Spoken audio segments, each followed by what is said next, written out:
Hey now.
Boom.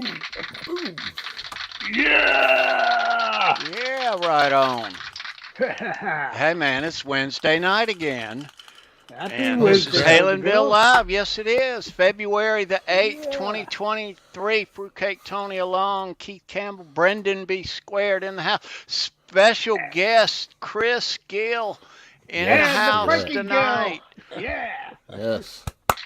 There he is. Nice. Yeah, man. Good to see you, Chris. Good to see you, gents. Yeah, man. Cheers, What's man. new with Cheers, you, brother. Chris? Oh, well, I'm still got my ears ringing from the Mammoth WVH show in Alter Bridge and so on in Red at the Yeah. Wilmot Theater here a week ago, exactly to the evening. In fact, Cool. I was just in the midst of watching Wolf on stage 7 days ago, exactly. So Nice. doing you it were. that, ripping it up. Yeah. Yeah, you were. So, We got to get into that show. Oh, We yeah. got to talk about that crap.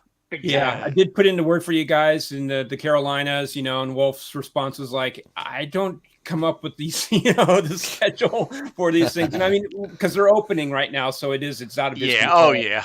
completely. Yeah. And that's pretty much the rest of the year is going to be, I guess he was talking about with the Metallica shows because, it's such a drawn out schedule and they're only opening one of the shows. And then they've got the other night is completely open. And there's usually a day or two in between those that he's trying to arrange to do some special shows, small Nice. stuff here and there along the way. So, but Yeah. that's all to be determined. And it's just logistics, setting Yeah. all Oh, yeah.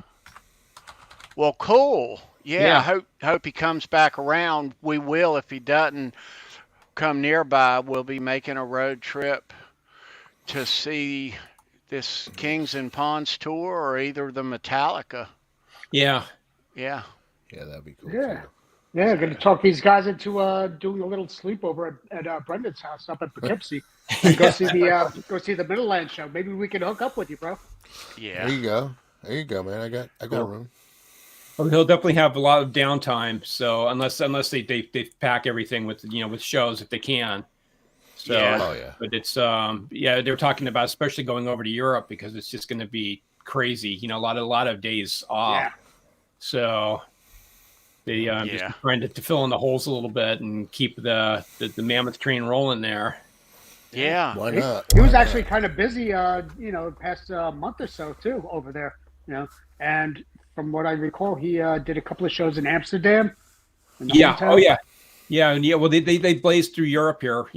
Just back through December. Just before the Yeah. holidays, before the holiday Yeah. break, and everything. And he had a great time over there. He was saying it was just great to because he didn't get to do that with with his dad. They didn't Right. go back to Right. Europe, so they did go to Japan and Australia, but didn't get to go to Europe. So it was really cool for him to kind of bring that Van Halen vibe over to Mhm. the old country. Yeah. So Yeah, the fatherland. the fatherland, yeah. Is Papa. he tossing out any new songs during this tour? No Hints of it? new songs, but I got some breaking news for you guys. The album's done. It's being Yeah. Right Oh, on. Yeah. no scheduled release date yet. But Hey, man, that's awesome, though. mixing's being done. He hopes to have it out before the Metallica tour kicks off. Oh, that's great. Going to be aggressive and hard hitting, and it's going to be great material for warming up for Metallica too. So oh yeah, it's going to be great. So it's going That's the best news I've heard all week. I'm gonna give it a big applause. Yeah, so, big old applause. Yeah, yeah. Thank so you that's for why that. during the holidays he was just he just came home and just kicked butt to finish the record up. Yeah, and everything, and just really motivated. I mean, it's just he's just positive energy. Just you're around him, and it's just like this aura of just positiveness and everything like that. The guy is just good vibes all around. Smiles. You can't help but smile being in his presence. He's like the personification of Ed Smile. That's so awesome. Yep. Nice. I mean, he had good role models. Quick question on this. Both of his parents are very happy people. Yeah. So go ahead, Keith. Sorry. Quick question on that. He's stuck with Elvis on this, right? Doing the producing. Elvis is mixing now too. So yeah. Okay, great. Yeah. Cool. That's fantastic to hear, man. That is fantastic. The mix on that album was through the roof. On the first album, love it. Don't change a single thing when it comes to mixing or mastering it. It's beautiful. They're just they're a good working team. They know each other. And they can read each other's thoughts, and it's a good partnership. Yeah. So it's I'm sure it's going to continue on for a while. It's like Ed and Don basically. Right. So. Yeah. Right. That sound is so full. Yeah. You can hear it all the way through. You pop in headphones or you pop it in your car. Pop a CD in there, you'll hear it, and it just all over the place. You get every sound everywhere. Yeah, and I love the way he does it. Elvis is such a great thing for Wolfgang. Oh yeah, absolutely. That's awesome. Can't wait for that. Let's turn the corner. It is February the 8th, 2023.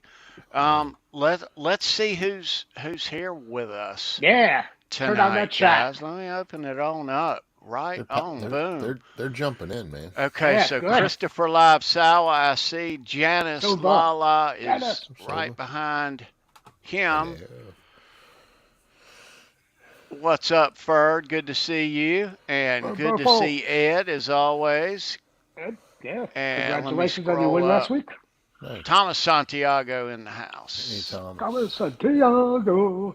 I see Brendan B. Squared typing stuff out there. Oh, yeah. Ryan Hall is here. Hey, Ryan, what's up? Andy Carson in the house. Hey. Yeah, man. Dan in New Jersey. 22. Hey, Dan. Right on, What's up, Dan. Yeah.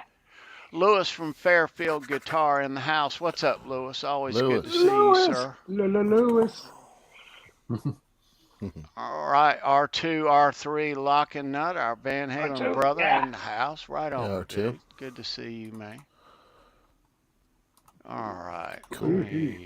I'm still trying to scroll up. Got Andy Carson. Did you say Andy? Little mouse. Yep. Andy Carson, Jay Turner. Jay Turner. What's up, Jay? Yeah. Paulie Walnut. Main Street, proud tonight, dude. Yeah. Representing Main Street tonight there. Good to see you, Jay. Yeah. Oh, which reminds me, I've got an unpackaging to do. Ooh, right on. Yeah, from those boys. I got something in the mail from them, so we got to do that tonight. I'm doing fabulous. I'm glad to be on the other side of the process. But thank you for your well wishes, and yeah. Man, tea cakes on the heel. Robo cake is you can call him now. Nice to see everybody tonight, and welcome. Hope your week's going swell. Tim Thomas, good to see you, dude. What's going on, brother? Dwight Bailey in the house. Gretch Zeppelin, what's up, dude? Gretch Zeppelin, yeah. Gretch has got he was a winner last week. Yeah. Yes, we got nearly impossible Van Halen trivia. Will be coming up later. Written you a rather difficult one for tonight. Mm-hmm. What do you think, Keith? Yeah, it's a good one. I knew it right away, but you got to know you got to be a real rabbit holer for this one. Yeah, but we'll approach that later on. Yeah. Yeah. So T, I was looking at some famous musicians and celebrities that had hips replaced. So you're in good company. So Billy Joel had both of his done. Ray Charles, Yes. of course Ed, Steve Perry, Lionel Richie. So you're in good company there, bud. Paul I did Stanley. not. Yeah, Yep. Paul Stanley. I did Yep. not know Steve Perry had his done, Yeah, or Steve Lionel Perry too. Richie. Wow. Yep. That's just scratching the surface, but yeah, that's Yeah. I know that's several people. It's so weird. It's like I know somebody. I won't mention his name because it's kind of private, but somebody sure. in Ed's camp, in the Van Halen camp, is getting it done. Not Wolfgang, but it's there's somebody Sure. in the surrounding family. I know who it is. Yeah. And there's also a friend of mine. I was just a publicist. I was just talking with her, and she just mentioned, my husband's getting over his hip replacement surgery, and there was someone else I was talking with, just actually about a month ago. A friend of mine, just from my high school days, same thing. It's just like, wow, it's like is it the new hip thing? Hip surgery. Oh yes. Yeah. Pun intended, but yeah, it probably is. All right. It's one of the best things they'll ever do. So. Well, I think the technology is way advanced, so it's like you're in and out, and it's good stuff that will keep you mobile for a lot longer than you would be normally. So it's if it's even a question that you should do it, you should probably do it. I know for a fact that a lot of tall people have to deal with it, and have to get it because of their weight that they also have to carry. So you don't have to get it, do you, Chris? No, in your hips. As far as I know, I mean, I'm way overdue for doctor's appointments and stuff like that. But I don't feel any pain or anything like that. I walk 5 miles every day or so or more, and stuff. There you go. Good. Do the bike and do weightlifting and all that stuff. So sure. Yeah. Well, Ed's hips came from the condition, plus the jumping all the time never helped. Ever. But that was right before the last one. Mine is just a result of athletics. Getting behind home plate as a kid, and even as an adult coach, and joints don't last like that. No, not at that pace. No. So one a couple years ago and one now. So good. Well, good. So then you'll be bopping around shortly. I know, man. I know all you guys know. I don't know if you know, Chris, but I'm a surviving human speed bump. Yes, I remember you told me that story. It's a great one. It's a great story, people. I got run over by a pickup truck back in 1992 and had my pelvis broken in 5 spots. Oh, dude. And the doctors said that I would never walk normally again, or I would need hip replacement surgery by the time I was 35. And thank God I've never had to have that because of, just my athleticism that I had for rehab. And I spent all my time in the pool. I spent all my time rollerblading and on the bicycle. And, a couple of years later on, though, I ended up, still dealing with, the hurt and the pain in the winters, so that's why I moved out to San Diego. And I can understand the pain that Tony's gone through, but I'm not even close to, what he's dealing with on that level. It's just, but dude, yours was far worse when, it's broken in multiple places. The rehab's very long. Everything is what they did to me is very precise, very scientific, doesn't take long, and they did it on purpose. They all go very, very well. They did it on purpose, Keith. Yours wasn't on purpose. I know. He paid for this. With yours, it involved probably some reconstruction and and that's, dude. I mean, especially that area, you're using that every time you move at all, pretty much. So because when I met you at the con, you wouldn't know. You were How walking long fine. did it take you before you could walk normal again, Keith? I was on crutches from July, and the accident happened in July. And here's the wild thing. It happened the night before the show that me and the guy who ran over me, we were supposed to go to the Guns N' Roses, Metallica, and Faith No More show at the Giant Stadium. Oh man. Yeah, that happened that night before. So I was laid up in the hospital for 10 days. I got a pair of gift wrap crutches for my birthday on the 27th, and then released on the 28th. Damn. I was on crutches until Christmas Day when I started walking with a cane. Wow. I was still hooked up to 2 catheters. Okay, so I had little bladder packs on each of my legs. I had one directly into Mr. Winky, and then one directly into my bladder as well. And I still have the scar from that today. So I basically have 2 belly buttons, one upper and one lower. Wow. But I walked out of cane until about, I'd say, March or April. Then after that, I just started figuring out, because the orthopedic surgeons, they had no clue as to what to do for me. The breaks were in such perfect locations at the weakest point of my pelvis. Wow. on the thinnest points. So I had 5 breaks in my pelvis, each section on the upper plate, sections on the lower section, and then my tailbone. And probably the worst that I deal with today is maybe my left hip socket and my tailbone. But after I got out of all that, I just started figuring out ideas, because they had no clue back then. This is 92. So, dealing with that is still fringe. And hip replacements were very, very expensive back then, too. Yeah. So what I started doing was rollerblading.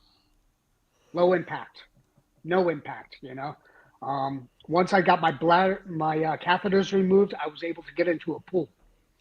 So I would go to my sister's house, and I'd grab my nieces and nephews and tell them, hey, let's go swimming. Let's go make a whirlpool in the pool. So I just start running laps in the pool with the kids. Yeah, but couldn't you get in there before? Because you're not going to pee in the pool. It's going to go in right in the back. They didn't want me to deal with any I kind know. of I'm just trying to make light of it. I should have made light of it, Keith. But yeah. No. No, it's. I get it though. I get it. No, it's good though. I mean, you wouldn't know, so you're doing fantastic. That's a tough thing to get through. Though, after I had the catheters removed, I was dealing with the therapy, and then also there was the big concern of whether or not I was able to function down there. Yeah. And luckily all that has been awesome, curtailed, and everything works fine. And without any use of aids or anything like that. But good news. The important thing was that I was able to get myself rehabilitated. And the one thing I found out, though, was, the rollerblading helped me immensely. I started rollerblading up to 50 miles a day. Wow. Yeah. And then I started playing roller hockey. Yeah. I'm just like, wow, but the worst thing was the winter times in New York were killer for me. So yeah, they're not. I ended up having to move out here to San Diego to avoid all that. So let's rewind this story a little bit, Keith. You said that you were going to the Guns N' Roses show at the Meadowlands with the guy that ran you over. Yeah. What's the relationship there? He was a bartender at the bar that I was at that night. We were good friends. We had gotten tickets for the show, and it was a family-owned bar. It wasn't like a big bar or anything. It's a tiny little hole in the wall. It holds maybe 50 people, and it was well known in the town that I grew up in Nyack, in New York. And the name of it was Danny B's. And Arnie, the bartender, decided he was going to take the night off so he could party with me all night. So he let his girlfriend bartend. Okay. And we were drinking all night. And then around 1 o'clock rolled around, and we said, okay, it's time to go. And the way the bar is situated, there's a parking lot behind the bar. And back in the 90s, crack was pretty prevalent, if you recall. So we walked out through the rear entrance, which was also the fire exit, and he was parked right there. And so were a couple of people on his tailgate smoking some crack. So we decided we were just like not going to get involved with it too much, and told them nicely, get off my freaking truck, and blah blah blah. And started crap with us, and we walked away and walked back inside. Then we decided to get more people to back us up, and we did a pincher move, so to speak. And Arnie went around the front building and then came around the other way and started a fight with one of the guys. And then I came in with backup through the emergency exit. And I remember saying, slamming the door open, what the fuck's going on? And that was the last thing I remember. Next day I was in the hospital. I woke up and remember that. So apparently what happened, though, was I took on two guys. He took on the other guy. And after I finished beating these guys up, Arnie was like, okay, let's go. He jumped in his truck. And then the guy he was fighting got up, pulled a knife on him while I was climbing into the truck. He punched it in reverse. I went flying out and ran under the wheel. Yeah. So I had a tire track from my armpit down to my crotch. Damn. Wow. Yeah. So the doctors or the paramedics said I refused treatment, and they still shut me off. And the police were there, and it wasn't pretty. So then I woke up the next morning to my mom, one of my sisters, and my girlfriend crying over my bed. Just, and I had tubes up in my mouth and in my throat and my nose going down into my stomach. It wasn't fun. Doesn't sound pleasant. No, it wasn't. No. It wasn't. No, sir. But, oh, man. But you're here. It made me stronger, though. Yeah. Okay. Right on, dude. That's. What kind of rehab are they looking for you to do, Tony? How long? Yeah, John. Oh, well, about a month's worth. Okay. I'll go once or twice a week, and it's local, and I'll do my stuff, and I do stuff here each day too that I have to do. Yep. But have to be on my feet often. Yep. Every hour or two. Yeah. That's one thing I did notice also after this. I can't get comfortable in any one spot for more than 15 minutes. So I'm always antsy and shuffling around and adjusting myself. Happens. Yeah. No, these things are wonderful, and the other one 2 years ago was perfect. I mean, perfect in every way. I was scared as hell, and but it was one of the best things I ever did. But I knew I needed another one. It was just a matter of time. Yeah, was all. So, but yeah, a lot of people that get to it 5 years in between, but it was just 2 with me. So are your hip replacements, are they Frankenstripes? Just like no. The card? No, they are not. We don't know. We can't see them, so they might be. Yeah, just like that. Yeah, there you go. And that's a thing with hip replacement surgeries, like you were saying earlier, Brendan.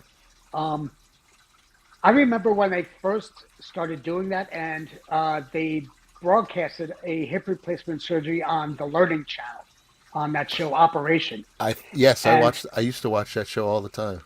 Yeah, and it was like the second show that they ever broadcasted, and it was the most gruesome thing for me to ever watch in my life. Yeah, they don't do it. That was barbaric the way they used to do it. I mean, they used to have these giant freaking hammers and hammer in the ball portion of it. They don't. Yeah.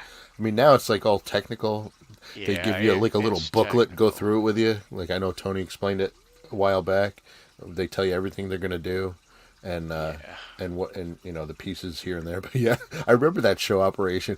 It didn't make you want to get hurt, at all, Keith. You're like, holy crap, they're gonna do that. No, those things were they were tough to watch, and like we said earlier, Ed having one of his done while he was awake, that's unimaginable. That is so Ed's first one, when Roth and the MTV Video Music Awards, Ed's hip first time was nagging him then, and he got that fixed a couple months later. Right. Yeah. So when Chris did he get his next one done? How many years later? I believe it was about 2002, I think, if I recall right. But yeah, it was just he put these things off. I mean, that was the thing, because he needed that back in like '94 initially. I think when he found out that he really wasn't working, and he went through that whole tour, in '95. Like, as they call it, the ambulance tour and everything like that. But he just kept on putting it off and putting it off and putting it off. And man, I don't know how he did the tour, with that. So, I mean, he wasn't quite as animated as usual. He did manage to do a few jumps here and there. They weren't, quite the height, but they were more like little kicks or whatever. But still, it's just like, that was crazy to think about, Ed up there on stage needing hip replacement, and Alex had his neck in a neck brace, Yeah. It's like, dude. So the first one that he had done was in '99, and then the second one was in '02. I really can't. I should have done my research before this to get the exact dates and everything like that. Okay. But somehow '02 is sticking out in my memory about that. It might have been even a little bit later than like '03 even, or even. That's what I thought too. Okay. Yeah. That I had read. Yes. Yeah, because I know you mentioned in your book about him, having the surgery done and then wanting to be wide awake for it. Yeah. Yeah, which is insane. Insane. It's absolutely insane. I mean, it's even then, that was 20 years ago, and the technology still isn't where it is now. And it just had to be. Even with the local, even the high grade local stuff, it still had to be painful. Yeah. And not only did he have it, want to be awake for it, but he wanted to record it as well.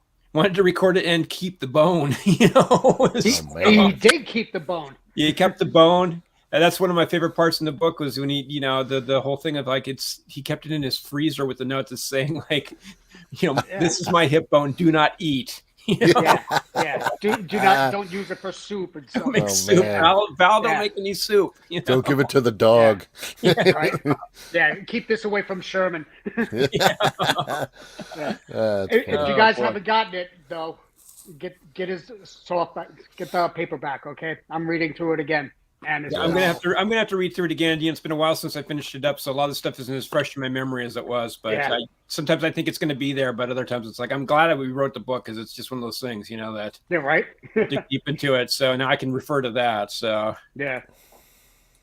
But yeah, he was. We talked about it in my first interview with him, about him needing it and everything like that, and it seemed like it was okay with him. He was going to get it done, but then I don't know why. I know what it was. They finished the album up and just went into tour mode.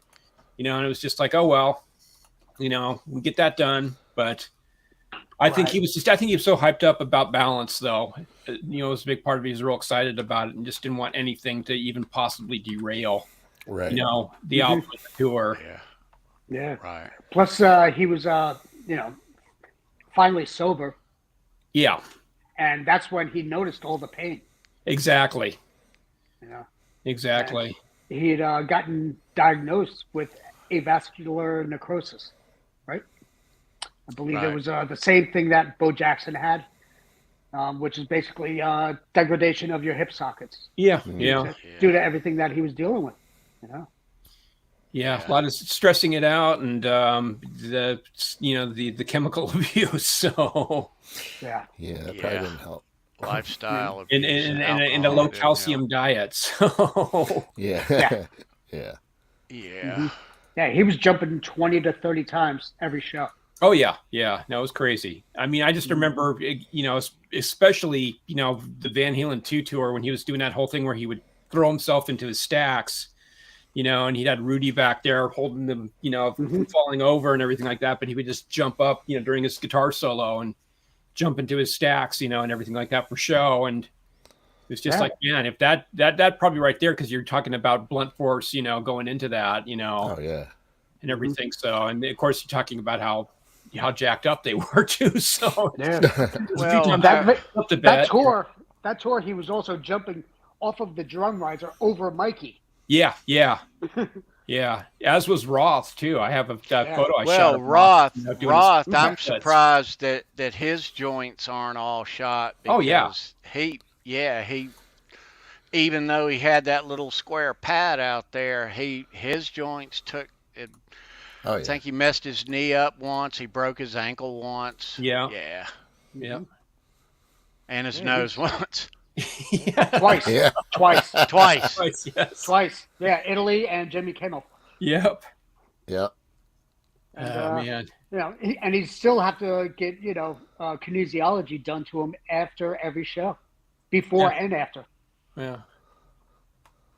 Oh, man, that's so funny. It's all for the love of rock and roll. Yep, That's exactly. Right. Yeah, man. Why not? But yeah, with that, it's just, I think that was just part of it was I just think he soldiered through this stuff. He soldiered through an awful lot of pain, which is, it's kind of unfortunate that he didn't, be a little bit more preventative about stuff. But, I think with the cancer later on, of course, he, especially when he came back, he really went to town on that. And, even going over to Germany and getting the so-called experimental treatment, at least over here, it's experimental. Over there, it's just, progressing science. Right. But he was really, there he was really, just determined to beat it as best as he could. And he really did. I mean, he wasn't supposed to live that much longer after, they found the tumors after the motorcycle accident. And, we still got another year and a half out of him. So, yeah. Mm-hmm. Well, even as far back as his tongue surgery, he actually bought into a company out in Long Island called McLean Pharmaceutical. Right. And he had, stuff that was fringe back then done to his tongue. They took a part of his tongue out. Right. And I believe they basically liquefied it and then re-injected it into his areas where the cancer was. But it was a good part of his tongue. So, and it basically removed the section of cancer that he was dealing with, from what I understand. Yeah, it's just the medical stuff. I can't tell you about that. Ask me about guitar stuff. I can tell you the technical details, but medical stuff, man, I'm just like, what? Yeah, it's crazy. Yeah. Let's see. There was somebody else in the house. Paulie Walnuts is here. There Paulie. Yeah. Right. How you doing, brother? Hope you're warmed up now. They got hit cold last weekend. Oh yeah. That cold stuff. I mean, you think everybody on the East Coast hit? He got it bad. Oh, He's freaking island on the island. We got it on, too. It was Martha's Vineyard. It was like -3 a couple days up here. I think he was dealing with like -3. Oh, he was more. Yeah, he was more. Yeah, he was a little colder. Yeah, I mean, we're talking like Moscow cold. That's right. I like that kind of cold. Yeah. I'm a fat guy, so I like that kind of cold. our local polar bear over here. Yeah, man. Who's getting ready to do a polar bear jump, actually. Couple weeks. Yeah, man.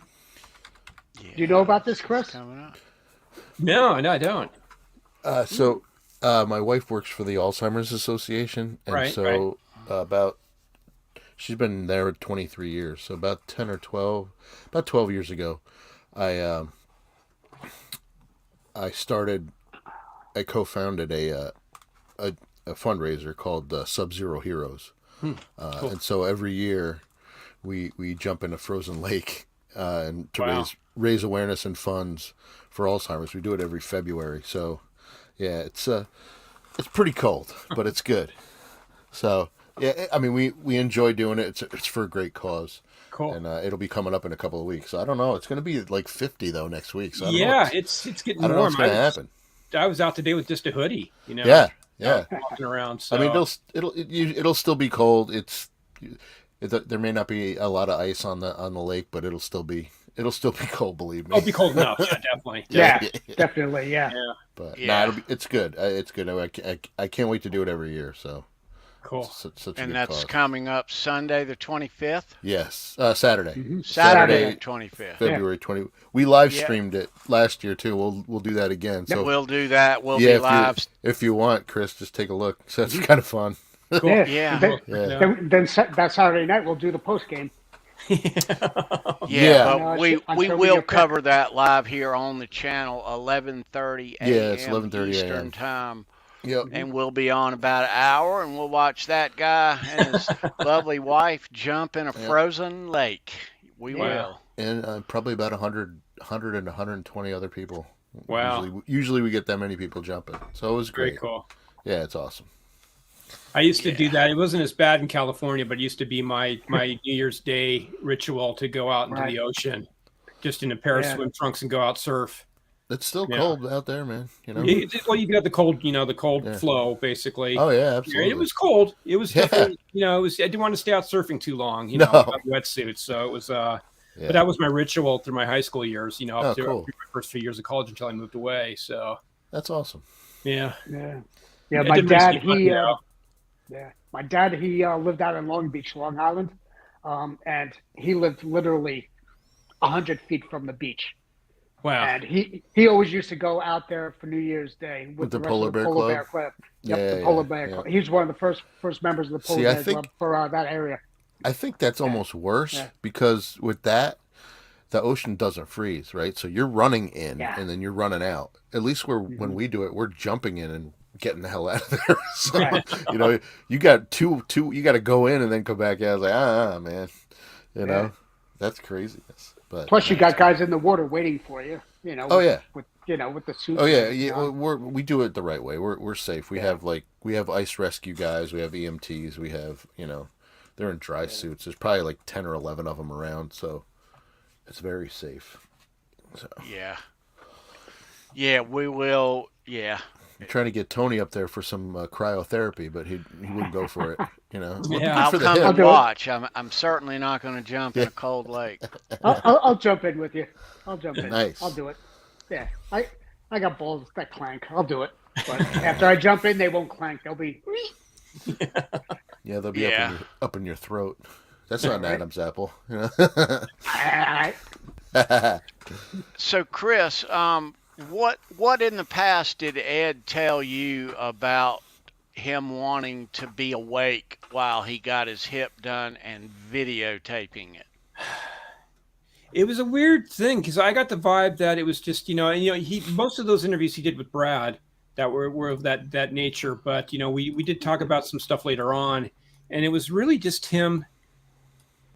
It was kind of a combination of paranoia and curiosity. He just wanted to make sure that everything was completely under control, and that, just if anything was going to go wrong, he wanted to be there to kind of lead the way or whatever. I mean, Ed was, I wouldn't say a control freak, but he just was, I think he just didn't like being out of control. I don't think Ed ever really was that comfortable with just completely letting go, and giving himself over to a procedure like this, being under was just unthinkable, I think, for him. But I think he was also just kind of curious to know what the heck they were doing. I think that's part of the stuff is, even with the cancer and things like that, is that he read up on this stuff. He would buy books and read up on this stuff. And I think he just had this kind of this inherent curiosity about it.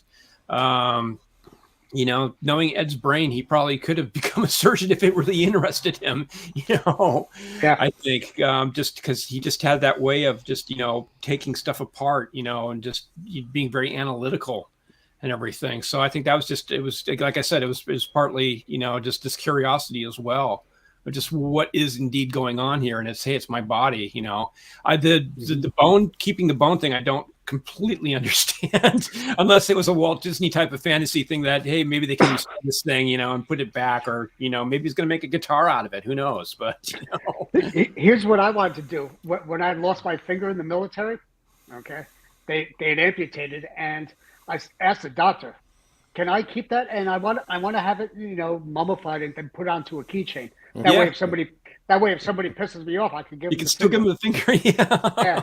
Now, if I give them the finger, they're not worth a full one. Right. True. Right. Yep. Yeah, I couldn't live without that. I use that every day. So. Yeah. Well, I still got this one, but if you get this one, it's not good. So Ed kept the bone, and it's like this with it looks like a ham bone. You'd give to the dog at the end of a ham. Yep. Why would he keep it and label it "Do not eat Ed's hip"?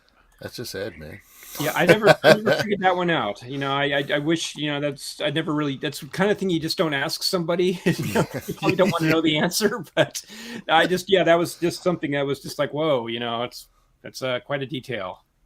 Yeah. Well, for a procedure to be so evasive, I mean that's one of the biggest things you can do structurally. It's unimaginable to me to be awake. Yeah. No, I still can't imagine him, just under the local anesthesia. It's just like, it's just, man, that was brave, on his part to do that. And especially because once it's going on, it's like there ain't no backing out, Right. You can't say, hey, let's rethink this, and start over, or whatever. Get a little late. Yep. So but I think part of it was just, part of why he was able to endure it is because he was so curious, of what's going on here. What are they doing, and everything. I think that was just, as part of it was just a learning experience for him. So, and I think that probably helped him keep his mind off this, the pain that still was creeping through. Yeah. What's your little drill there beside you sound like, Brendan? Again, you made the that's what Ed It's heard. not an Eddie drill though. But. Yeah. No. But that's what he heard if he stayed awake. Yeah, absolutely. Yeah. I was going to ask you, Cody, if that triggers you. He heard that, and he heard. No, I didn't hear it. Tony just heard. He didn't hear anything. He heard, "Wake up, here's some Jello." Yeah, no, but it's so scientific. They have you up 2 hours walking the halls, 2 hours after I woke. You know how many hundreds, how many thousands of those things they do at like a year? It's probably. I mean, that's all they do. They're specialized that way, right? So they. Today now, yeah. Yeah. They have guys that it's a knee guy. Oh, there's the hip guy. There's the elbow guy or whatever, the wrist guy. So. Yeah. Yeah. Well, shoulders. When you talk about joints and all, when you start getting into like knees and elbows or knees and shoulders, I hear shoulders are the worst. They're the worst, I heard. Actually, the pastor at my church had both of his done, not at the same time, but he said that was the worst pain. It's just the worst stay pain. away from shoulder stuff. Yeah. Dudes. Yeah. But he had something some degenerative thing that messed up his shoulders. Right. Like what Drew Brees had with the torn labrum, Yeah. And he said that was probably the most painful rehab he's ever done in his life. I mean, you pinch a nerve in your shoulder or you do something and it's like, oh man, you can't do anything. I dislocated my shoulder once when I was one of my college buddies got married and I was in the wedding, and of course, stupid us, the day before we were playing flag football, which isn't really flag football when you're drunk and in your 20s. So of course I tackled somebody and dislocated my shoulder. So I popped it back in, and it's like I couldn't. My wife had to help me shower. She was my girlfriend at the time. Had to help me shower. Had to help me put my tux on. I'm like, geez, this is ridiculous. Nice. Was it worth it? No. Yeah. But you got a lifetime full of memories now. Oh yeah, absolutely. Dude. But did you die? I did not. I'm gonna go and get some more tea, but shortly we're gonna do some Van Halen trivia. Let me show you what we're gonna give you. Oh yeah, what are the prizes? We didn't even show that yet. Yeah. Get my mouse to work. Yeah. We're gonna give you a 1971 D quarter. Nice. Oh, sweet. And yeah, Chris. Just to give you a heads up, he's got a freaking whole stash full of them now. Oh, do you? Cool. Yeah, so he's giving them away every week now. Yeah. That's we've talked about this before. That's how you can tell a Van Halen fan knows when they check their quarters for 71 Ds. Oh yeah. Every quarter I get my hand, I always check. Yeah, and we'll play for $1 million Van Halen bucks. $1 million and 25 cents. You'll find different guitar picks of Halenville, and so I don't have any here right at the moment, but yeah. That's what we'll be playing. You'll get one of these. One of them, and I'll give you a Jay Turner Mean Street too. Yeah, you'll get one of these probably. Yeah, I'll give you Andy Carson Station 5, Chattanooga, Tennessee. Yeah, one of these bad boys, baby. Yeah, dudes, I'll be right back. I'm gonna grab some tea. Hey, while you're there, I'll do my unboxing. Okay. While I'm gone, okay. While you're gone, you can do that. All right. We can do that. I'll be right back. Cool. Because I got this in. I got this in from Benny. All of our buddies over at at the old Main Street. Nice. Yep. Oh, Benny hooked us up. Cool. So if you guys haven't had the chance, go watch the replay of us hanging out with all the members of our Main Street. That was a great show. Can't wait for part 2. Can't wait for part 2. Yeah. I can't highlight you, or I would. Those guys have such a wonderful rapport with each other. Such a great chemistry. They do. Yeah. All right. You didn't pre-open it? Come on. No. Ooh. Ooh, koozie. I got a koozie. A little cozy koozie. Yeah, a Main Street koozie. There we go. Check that out, kids. Nice. Yeah. Oh, look, I have a beverage. Yay, time to partake. Fit. Cheers, everybody. Cheers. Very nice. Mm-hmm. Very nice. Sweet. All right, what else do I got here? Oh. Gotta have your Main Street sticker, of course. Yeah. Slap that on the bottom, it says, yeah. Oh, I'll throw it up with the rest of my stickers, my decals, my decals. For all of you Canadian friends, decals. Yes, yep, decals. North Carolina's premier Van Halen tribute, it says on the bottom. Nice. Yeah. Yeah, those guys do a great job. Yeah, they did. And the pièce de résistance. Drum roll, please. I don't have one. Oh, shame on me. Ooh. Yeah. Nice. But cool. Wait, there's more. Wait till you see this, Chris. Wait till you see the back on this. Very cool. Gone, but not forgotten. That's awesome. Very nice. Yeah. Good looking shirt. These guys kick ass, man. Thank you so much, gentlemen. Wow. And I just love the detail on the Frankenstein. Oh, yeah. Yeah, it looks great good. work on the transfer. Great work. I mean, how many pictures do you have on your shirts of the Frankie? Not many. Not many. The best one I've seen is the one from the Met.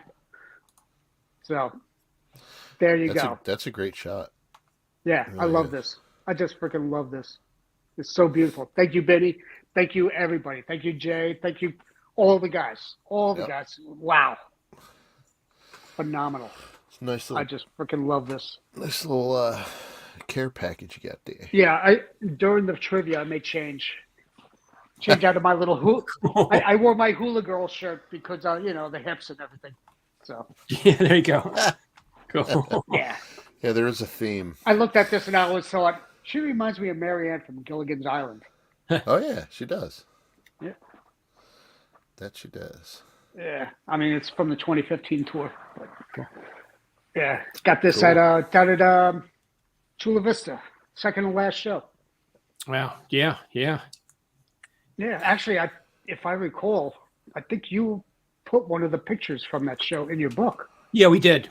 That's the one, the 2-page spread, actually. So, yeah. Yeah. Nice. Yep. Yeah. That was just such a great show. Yeah. No, that tour was just phenomenal. I mean, it's so sad what transpired, but I mean, Ed was just firing on all cylinders, just playing great. I mean, like I said, I've seen every Van Halen tour since the first one, and I just thought Ed's form on that tour, especially out of the shows with Wolfgang, those 3 tours, I thought that was just his best playing out of all of them. His solo in particular was just phenomenal, and just the other material too was just the deeper cuts and everything like that on it. Exactly. So that's one thing I was actually thinking about today and reminiscing about, because yesterday was the anniversary of Different Kind of Truth. Yeah.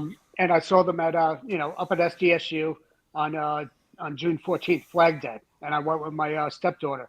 We had such a blast because Kool and the Gang were opening. Yep. And they were pulling out all the stops on the deep cuts, though. They were playing, Full Bug, Hang 'em High. Oh yeah, yeah.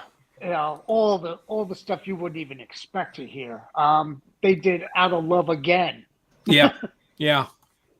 You know, it was just so freaking awesome, and it was all thanks to Wolfgang because he's the one who's in control of the set list. Yeah, yeah.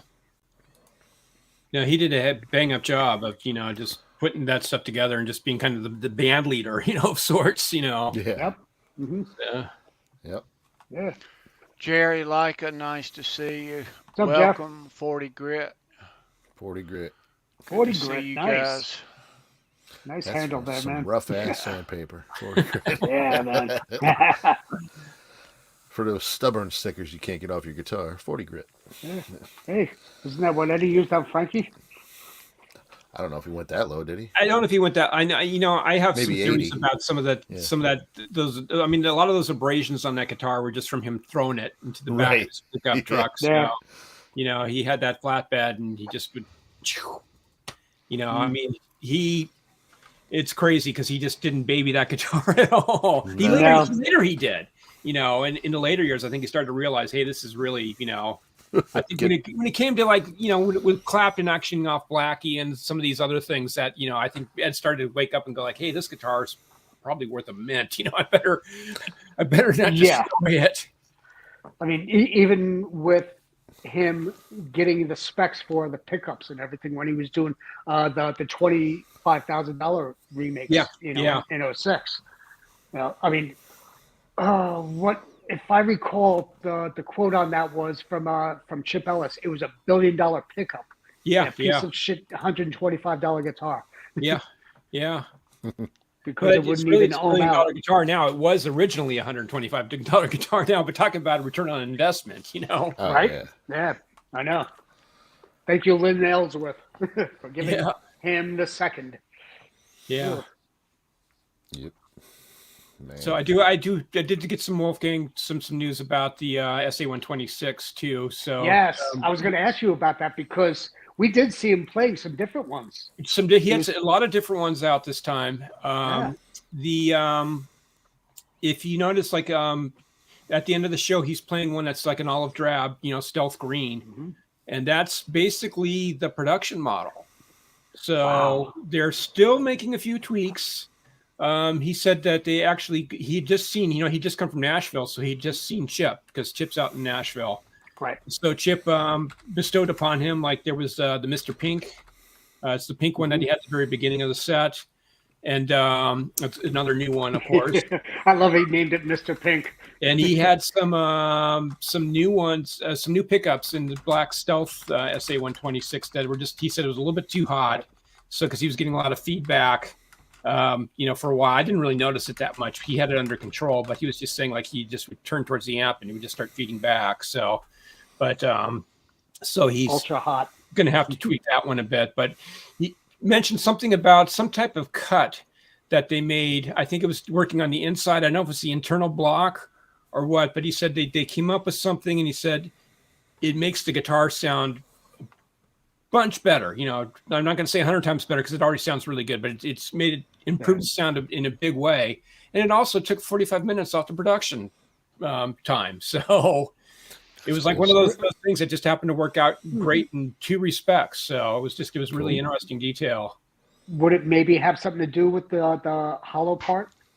It's something inside, I think it was the center block. Okay. The way they cut the center block. I don't know if they took a little bit of extra wood off or something like that, but he just basically said that it shaved off 45 minutes off the production time, which is going to help keep the cost of it much lower. So it's going to be, much better price too. So it's like all good stuff, but still got a ways to go before we see it. But I was going to ask, is it still slotted for NAMM? Probably not for NAMM. They might be showing it at NAMM, but shipping, how the industry goes, they'll show it at NAMM and it won't ship for a while. So I can't say for sure, but it sounds like it's still got a little, just they're fine tuning the production process right now, so that takes time. Yeah. So you did mention production model. So this in fact will be in the marketplace. Very soon, yeah. Probably not as soon as we'd like. Those of us out there who've been waiting for it. These things take time, but they're moving ahead, and making some really good progress on it. And it's just a matter now of getting everything up to speed and getting all the materials that they've ordered in and all that other stuff, all those fine details. But how many colors are going to be offered, or have they said? Is Wolfer nothing's been said yet, but I get the feeling that these new stealth colors that he had, the olive green, he's saying that he mentioned that was a production model, so I think we're going to see it in that green and probably the stealth black as well. And beyond that, it's kind of up in the air. I think Wolfgang may change his mind 5 times before before push comes to shove, basically. So. Is he going to have the white relic like he plays? I doubt that. I seriously doubt that. In fact, he talked a little bit about the relicking thing, and that maybe a super, super special project, but probably not. So yeah, custom shop. But that is fantastic news, though. Yeah, that is fantastic news. Yeah, we were wondering if it was actually going to come to pass. Yeah. I was really shocked and amazed when I started seeing all the pictures that were coming out. One of my friends, Heather Jean, she's a huge fan, and she has a Facebook site, and she actually got to meet the band during the load-in and to see all these guitars. And the first thing I noticed was, holy crap, he's doing a stealth. Yeah. And not just a regular stealth, but the covers are also stealth. He's got instead of what will be the chrome humbucker pickup covers, it's all stealth covered. And just looks stunning, absolutely beautiful. The one thing I would be happy and joyous about, though, is if they finally invent a stealth paint scheme that does not shine up when you play it for an hour. Right along the heel there, it's just the worst. Yeah, well, it's. I don't know if you can do that or not. I mean, I know. Maybe they'll figure out a way eventually, but who knows? It's just like having that on a car, though, and you get the bird poop on it. It's just like, oh man, try getting that out, Yeah. Yeah. The color, the pink that he had, it's almost a very like cotton candy, almost white. The pink, yes, it's a very light. In fact, I thought it was white at first. I wasn't sure if it was the lights or what, but it was. But yeah, I went back and looked, because he mentioned it back after the show about it being pink and everything like that. It's like, that guitar was pink, and it's like, yeah, right. I guess it was, But sometimes what was in your package, Keith? I got the same stuff I got the same stuff as you, brother. Same shirt. Identical shirt, yeah. Right on, man. I love this shirt. Show the back of. Oh, you already did. I freaking love it. Yeah, I freaking love this shirt.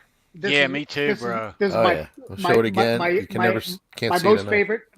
Yeah, my most favorite tribute Van Halen shirt on the planet, right here, hands down. Yeah, I'm proud of mine too. I'm going to see these guys in April 8th in G-Borough. Yeah, man. Yeah. Greensboro, look out. Nice. Tearing it up. Yeah, can't wait. Mm-hmm. Yeah. So thank you, Jay and guys. Yeah, thank you. Yeah. Yeah. Right on. Yeah, thank you to Mitch and Cody and Benny. Oh God, this is phenomenal. I was looking at your article, Chris, from Guitar World about the SA-126. So I was trying to do I can't believe they're already sold out of those, even at the Van Halen store. Like that. So, cool. Yeah, they don't print many issues anymore. That's part of the thing. It's like they're instant collector's items almost, because it's just like they're limited edition.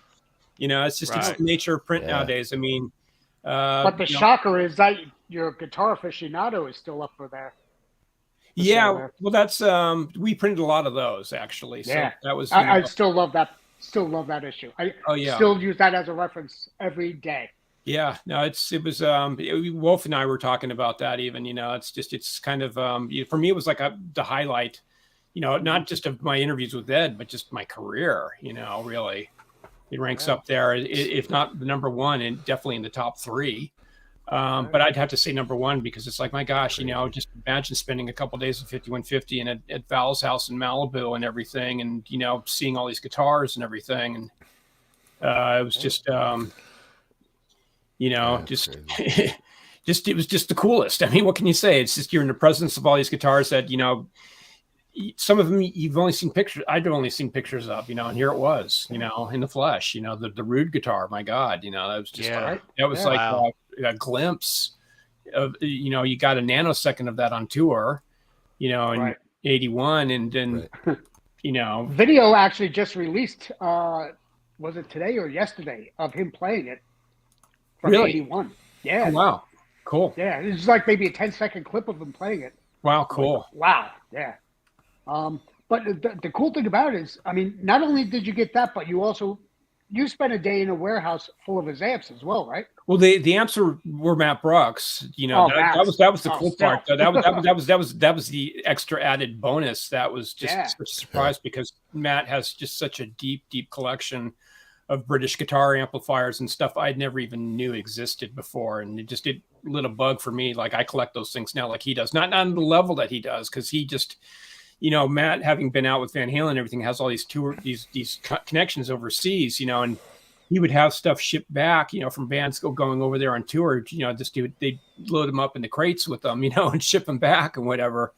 And he loaded up on stuff, and it's an immense collection. And it's just, I don't even think a lot of people in England, are aware of just how deep, the whole British amp history actually is. Yeah. Huh. There were so many tiny companies that were here and gone in a second, and a lot of these things played a role in rock and roll history. I mean, there's stuff like the Vamp amplifiers that Mark Bolan T-Rex used, and that sort of thing. There was the offshoot. Oh my gosh, the Vox guy, whose name I can't remember right now, but he did, after he left Vox, he did his own, his own line. And I know the guy you're talking about. Yeah, but they're like, Matt had an AC30, basically was his equivalent of an AC30, and it actually looked cooler, and it sounded even better. It was like the best sounding AC30 you could ever imagine. Better than any of the stuff that's come out, like Matchless or whatever, and stuff in the following years. But just amazing. Jennings. That's it. Yeah. It was Jennings amplifier. Just amazing. But, then not just also all the old Marshalls, on top of it all, and, all this stuff. And I'm hoping, because I haven't, with Wolfgang, I know that a lot of those, not a lot, but some of those things figured into the making of the record. And I want to get a little more nuts and bolts with him into that type of stuff, because I just know Matt told me when we did something on his amps, he had a Sound City amp. And he says, like, this is all over, this is all over the first record, so, and that was a great sounding Sound City amp, on top of it, Yeah. He had such a great tone during that album. Yeah. Oh yeah. One other thing though, that, tracking back to the guitars though, I don't know if we discussed it last time you were here, but Wolfgang is going to be actually using some of Dad's guitars for this album. He's using the SG that he used in Dirty Movies. He's using that, was it the Bertoli bass? The Viette baritone, the Viette Citron. Yeah, the baritone. Citron. Yeah. What has Wolf told you about these songs, Chris? Has he said anything specific about the songs? Heavier and more aggressive.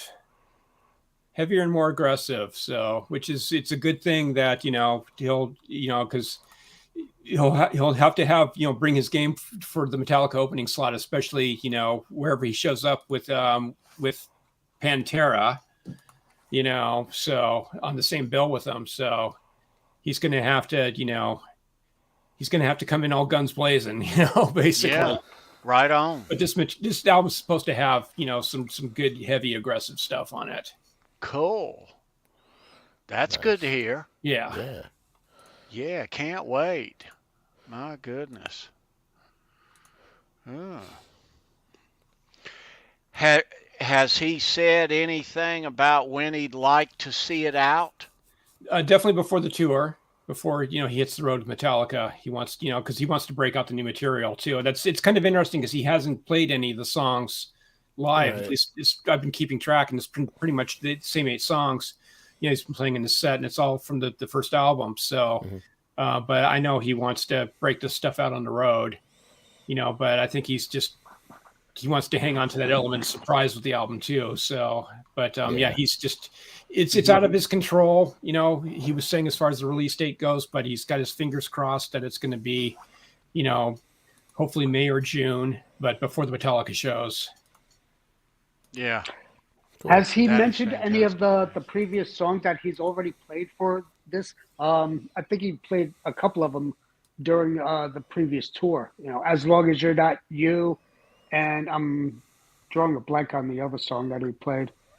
But has he mentioned any of those that he previously? No, hasn't mentioned that. So okay, yeah. So I not really 100% certain those are going to make it or not, but who knows? That's the thing. It's all to be determined. One of those songs ended up on the Japan. Japan, exactly. Yeah. Yeah. Right. On the deluxe edition, I guess they called it. Yeah, they still do that over there. Good. Downloading Caught On. God bless them, man. Yeah, I love the fact that you still have Tower Records, and it's still like the one in Shibuya. It's like 7 stories tall. And they have wow. big record stores all over the place. So, but the Tower Records in Shibuya is just awesome. Actually, I'll have to dig it out next time I'm on because I have pictures from when the Live in Tokyo album. They did a big display at the store in Shibuya. Oh, nice. I was there just after that came out. Yeah. I can only imagine what your bank statement looks like. Yeah. It's the other thing is that the CDs aren't cheap over there either. They're crazy expensive, which just kills me. But it's and vinyl even more so. Somewhat, yeah. Yes and no. I mean, new vinyl, definitely. But there's a ton of used vinyl stores over there, like a ton. And the further you get out from central Tokyo, you get out into these areas called Shimokitazawa, and there's out in Koenji and all that, which are they're out on the outskirts of central Tokyo. That they're a little bit more like rock and roll hipster areas, and you can find some really good stores there and find some really cool stuff, and it's not too much. It costs you $5 or something like that for a used record. $4 or $5. How many times have you been over? Like a dozen. Wow. Yeah, I love it. Like I said, I'm going this time. I'm just going for the big extended trip, and I'm getting out of Tokyo too, and going, to Osaka and Kyoto and Hiroshima, and going south and in the middle of summer. But whatever, it's going to be blazing hot, but whatever, it'll be cool. Are you versed at all in the language, or learning it? So I watched tons of movies, so I've picked up stuff. So Kurosawa movies. Yeah, Godzilla movies, man. Godzilla, there you go. Godzilla. Yeah. There you go, right on. Guys, I tell you what, let's do it. Yeah, there we go. I was waiting for that. Let's run some Nearly Impossible Van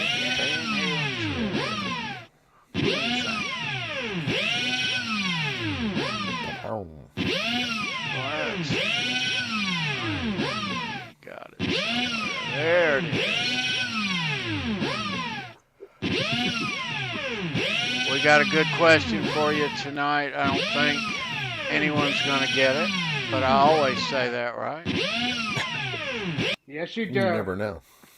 I always say that. Mm-hmm. All right. Ooh, I love the smell of a fresh T-shirt on. Yeah, me too. The transfer color. Thank you again, Jay and the guys in Mean Street. Yeah, thank you, Benny and Jay. Whew. So we're going to do this Nearly Impossible Van Halen trivia. If you're the winner, there's an email address down below in the description. Trivia winner's email. Hit me up. I'll mail you out 1,000,000 Van Halen bucks like that. And I'll mail you in its own little sealed little package a 1971 D quarter too for you. Oh yeah. Yeah.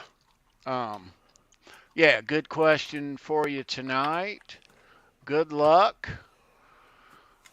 I wondered if I should reword the question, but I'm going to go with what I have. Either you know it or you don't. Here we go. Good luck. Nearly Impossible Van Halen trivia coming at you now. How about it? Here we are.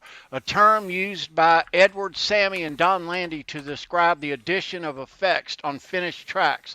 These effects smooth songs out. Ed describes the term as fairy dust. What's the term? Bingo. Right off the bat, Jerry Leica. Yep. Jerry. Let's see where he's at. Nicely done. Nicely done, Jerry. Nice, Jay. Very well right done. off the bat. That was quick, man. That was a quick one. Yeah, but like you said, either you know it or you don't. Yeah, he got it as quick as I did. Yeah, let's see. Where are we? We had Brown Sound. That was it. That was fast on the draw. Jerry knew it, though. Jerry, email me your stuff. I think you've won here before. It's always great to see you, dude. But email me your stuff so it's at the top so I can send it right out to you. I'll send you a nice prize pack. Thanks for being here. Thanks for playing along. I just put the email in the chat. Right on, Jerry. So. Yeah. Good to see you, dude. Email it to that, Jerry. I just popped it in the chat. Chris, you got to hook up with somebody when you get to Tokyo. You got to hook up with Colonel Mully. He's got some goodies. He's got some Van Halen. Oh, he's a regular in the chat rooms and stuff. Okay, cool. He's a transplant from the U.S.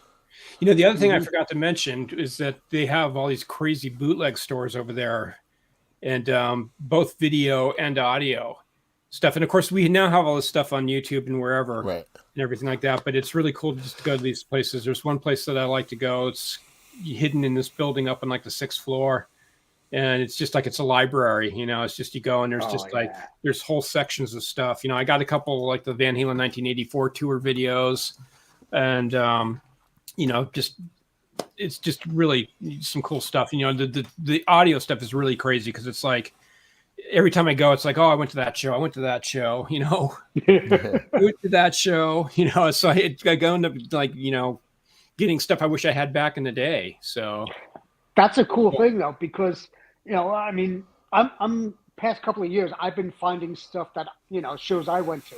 Yeah. Like the 93 Middletown show. I was right there in front of Eddie, you know, crutches and all. Yeah. There you go.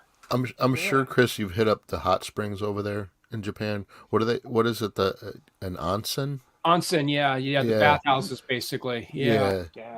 Those. I mean, that's on my bucket list to go to Japan at one point because. Oh, you got to go. And Speedy Pete, good to see you, dude. Yeah. Yeah, I really want to go. For anybody who's into rock, you know, and stuff, it's just it lives there still. You know, It's still going strong and. Just, you know, you got to dig deep because there's all this tourist stuff. And it's easy to be distracted, and it's just the country is so damn deep. I mean, just today I discovered that they have these collector's cards.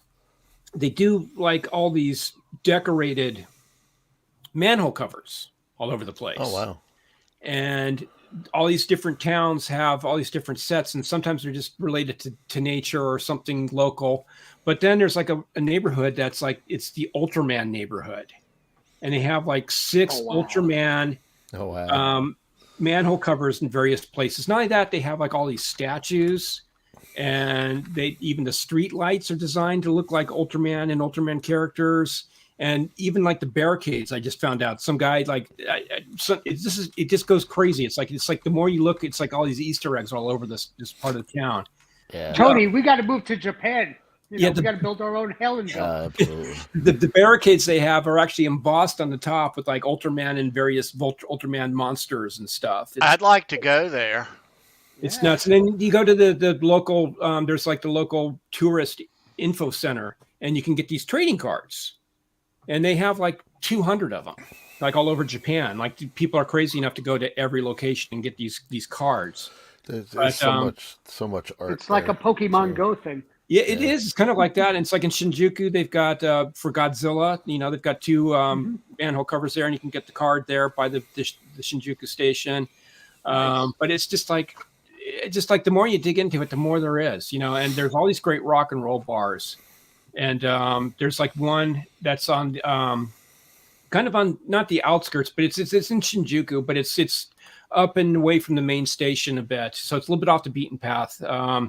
But this guy has like 50 guitars, just on display there, and has a band set up and everything like that. And it's just a place to go hang, and drink and jam, and there's all these kind of crazy little hangout bars and stuff. There's the Golden Guy, which is a rather famous thing, but it's full of all these little tiny theme bars. That's cool. And they seat like 4 or 5 people or whatever. And some of them, they don't allow tourists in, and other ones, they're cool with it. But there's like punk rock ones, and there's like horror movie ones, and it just goes on and on with all the insanity, It's just like, what's the rock scene like over there? Is there a rock scene? Local rock scenes? There's a rock scene. There's all kinds of rock bands. I was talking about that area, Koenji. Koenji has all these clubs, and halls, and some of these places are bigger. So there's a lot of live bands out there. I mean, you see people with guitars all day long, and even the pop music you hear over there usually has a ripping guitar solo. Still to this day. Nice. And it's just, you hear this stuff and it's just like, this is just, they're shredding, it's just like, it's you're heaven. It's got the girls there singing whatever, this, really cutesy stuff. And all of a sudden the ripping guitar solo comes in, it's just like, and then it's out of there. But, I mean, yeah, you see the image of the guitar everywhere, on advertising billboards, you're on the subway or on the trains, and it's in the advertising there. Like I said, you see people all over the place. You go to the karaoke bars, and they actually have it now so you can plug in, and they have amp simulator.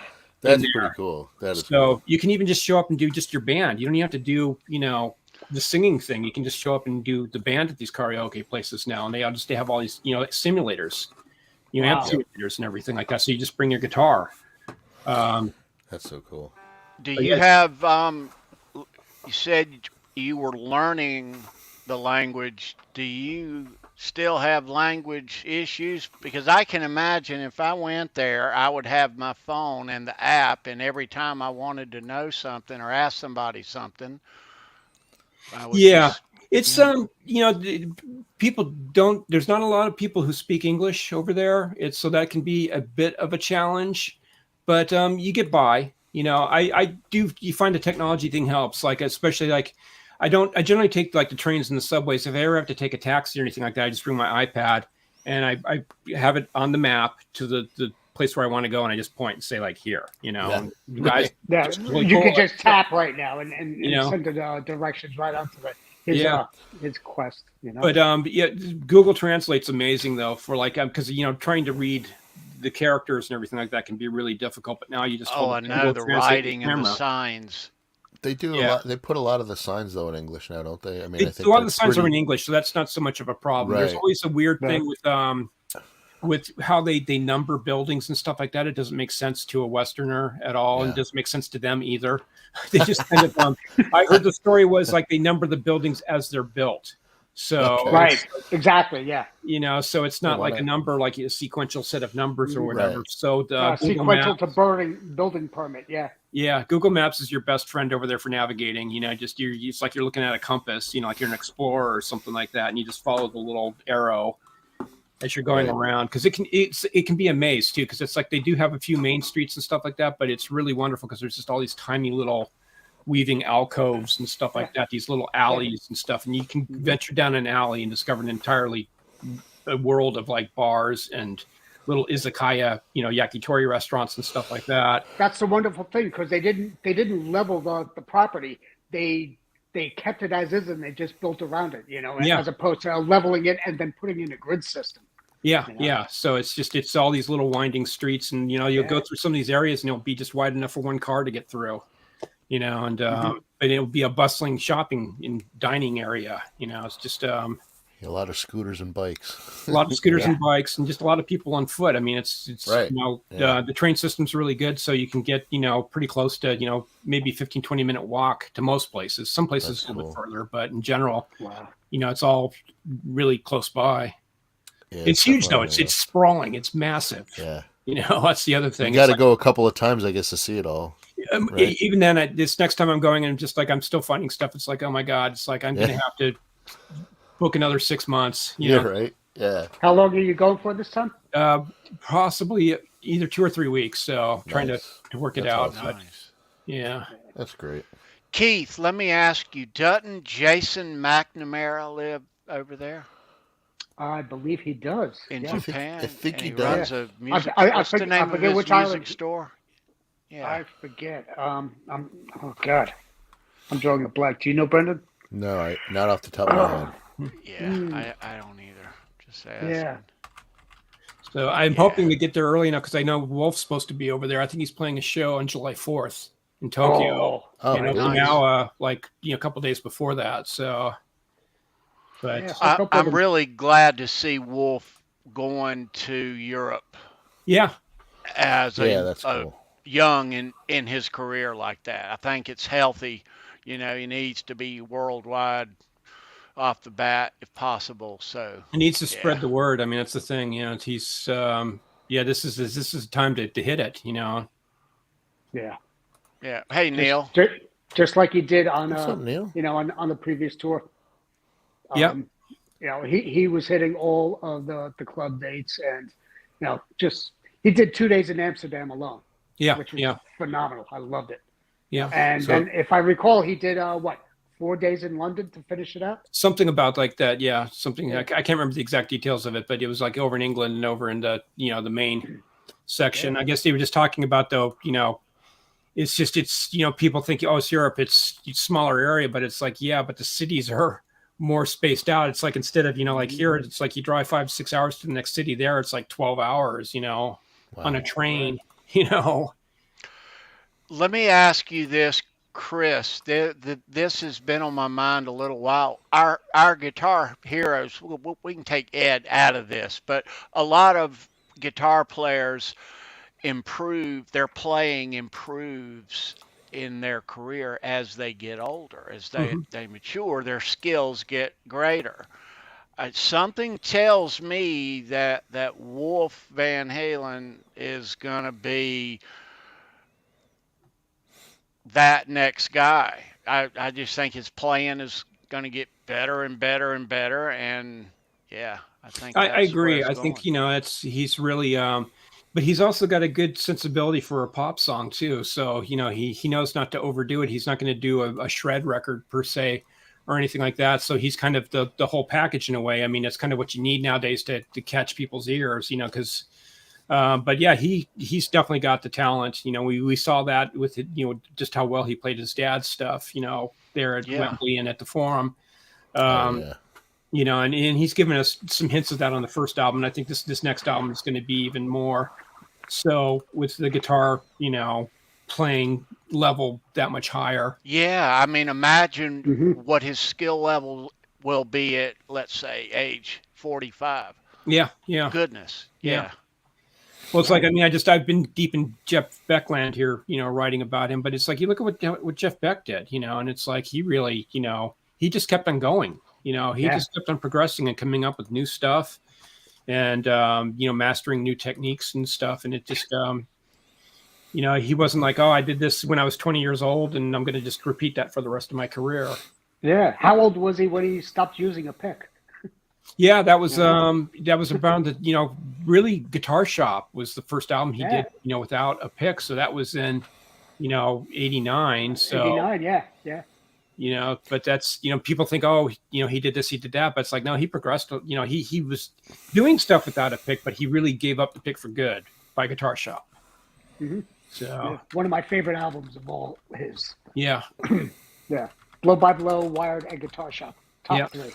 Not necessarily in that order either. Yeah. So Jason McNamara was in Tokyo. He lives in Tokyo. He is in Tokyo. Okay. I'll butcher this name, but Ishibashi Music. Ishibashi, that's it. Yeah. That's one of the big shops. They have a big store in Ochanomizu. That's actually one of the biggest stores in Ochanomizu. So he's a huge Rush fan like I am, and I guess Alex was over there. Alex Lifeson walked into his store when he was working, so he's like, "Oh my god!" It was a cool video of that. But cool. Yeah, so that was. I don't know if he still works there. I think he does stuff with Laney Amps now. Okay, nice. Yeah. But he's big into the music scene over there. I like Jason. Yeah, Jason's a good guy. Yeah. Good guy. Yeah, so, one of the best out there. Yeah. Yep. So, if you get a chance to go over there, hit up with him. Cool. Yeah. Yeah, I plan on going over if he I don't know if he's at Ishibashi or not, but I do kind of plan on going to Ochanomizu just for the, like I said, I like the little out of the way shops, but I just to go back for the spectacle. I think I just got to do a quick video on it or something while I'm over there just to give people a glimpse at the madness, because it's insane. It's 4 blocks. I'm a little bit obsessed with that kintsugi, the art where they fix stuff with like gold or whatever, and just it's you can still see what's broken. Right. I use some of that in some of my cigar box guitar builds because they're just broken. I'm like, oh, it's kintsugi. Look, it's fine. It's it's fixed, but you can tell it's. But I like it because then they'll they highlight. Yes, it's been fixed, but it's pretty much it's good as new. Yeah, it exposes the wabi-sabi of it. The wabi-sabi, yep. Wabi-sabi, yep. I got in trouble with Roland for explaining that once. Like we used to have these dealer meetings. I used to work for Roland, the synth company and Boss and all that stuff. Yep. And we used to have these dealer meetings, and dealers would come in. Like someone was just complaining, like why can't Roland come out with it? You guys come so close, but your synths just aren't quite perfect. I said, well, it's the whole Japanese philosophy of wabi-sabi. How to be perfection is to be, to challenge God, basically. Right. Yeah, you got to be flawed or imperfect. It's got to have a flaw in it. And then one of the guys just shot me this look of like, It's like, yeah. I mean, Vince Lombardi always said there is no such thing as perfection. There's only the pursuit of perfection. Yeah. That's right. Yep, that's right.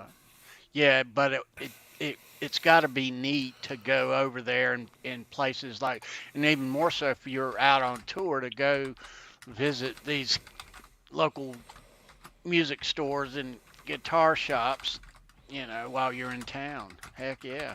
It's just, I'm amazed. Like, you'll go into these places and, you go into a guitar center here and you'll see like, some Les Pauls on the wall or whatever.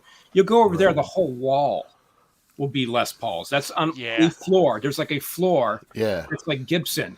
And there's a whole wall of Les Pauls. You want to buy a Les Paul? Well, here's 50 of them to go through. Oh, man. And that's one store.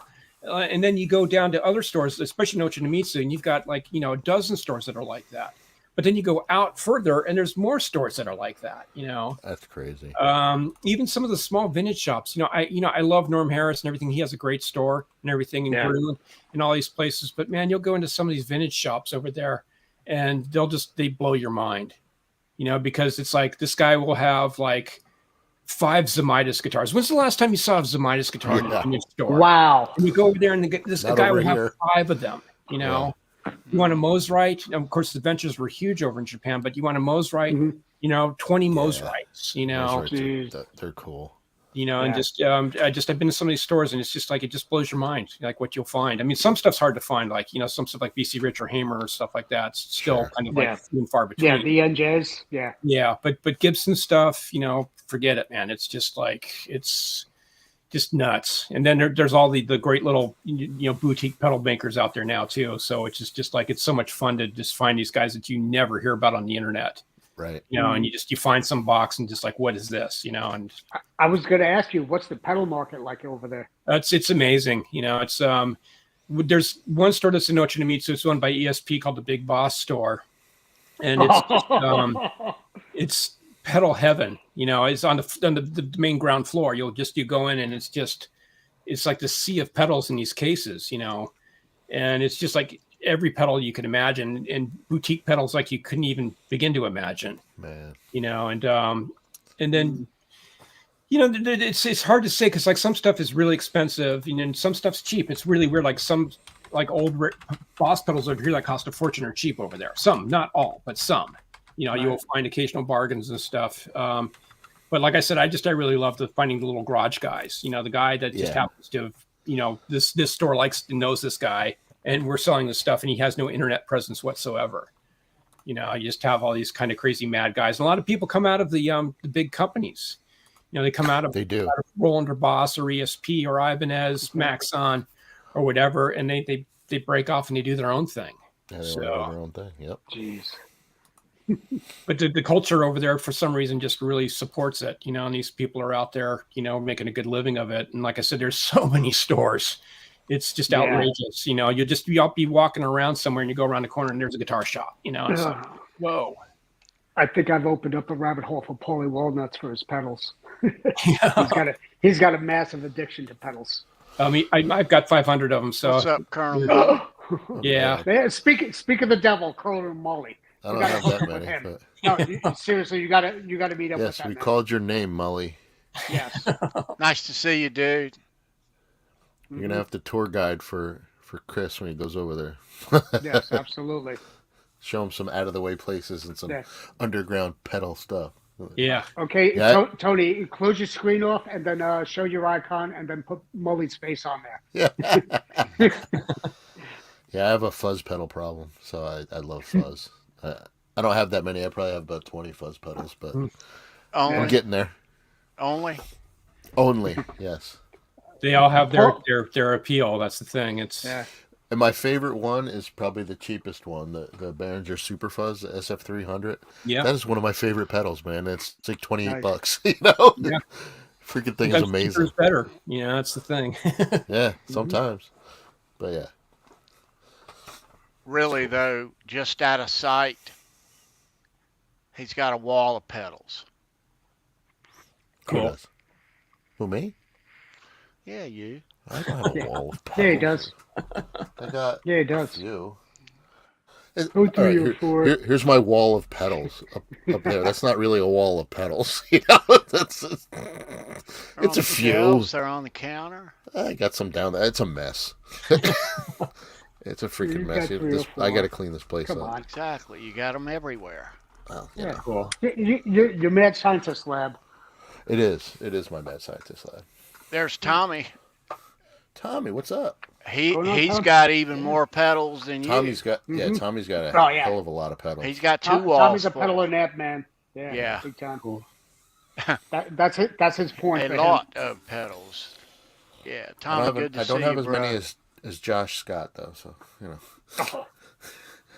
Nobody has. Nobody does. Nobody has that. No. Yeah. And he has the box. I love his little his show. His show is insane. It's very good. What was it during the holidays? He was doing how many amps can I do, or how many pedals can I demo in 3 hours? I think by the first hour he had like 85 pedals. Wow. Him and Paul Gilbert are pretty good friends. I don't know if you saw, there was a video where Paul went over to his house because he had the Paul Gilbert pedal. Be safe out there, dude. And they were playing basketball against each other. Those guys are both tall. They're both like over 6'5". It's just so funny, to see those guys. But yeah, I like his pedals. Cool. Tommy's got a pedal closet, 2 pedal closets. Nice. There's Lenny Lou too. Lenny Lou. Good to see you. Love to you and Mary. Yeah, I meant to say hi to you shortly ago. Always good to see you, ladies. How's your kitchen sink doing? You got your Lenny Lou fix at EVHCon too. Yeah, we did. Both of us did. Yeah, all 3 of us. So dudes, I must say I am so pleased to hear that the new Mammoth WVH is in the can. Done. Right Nice. on. Yep. And just being mixed and mastered now, right?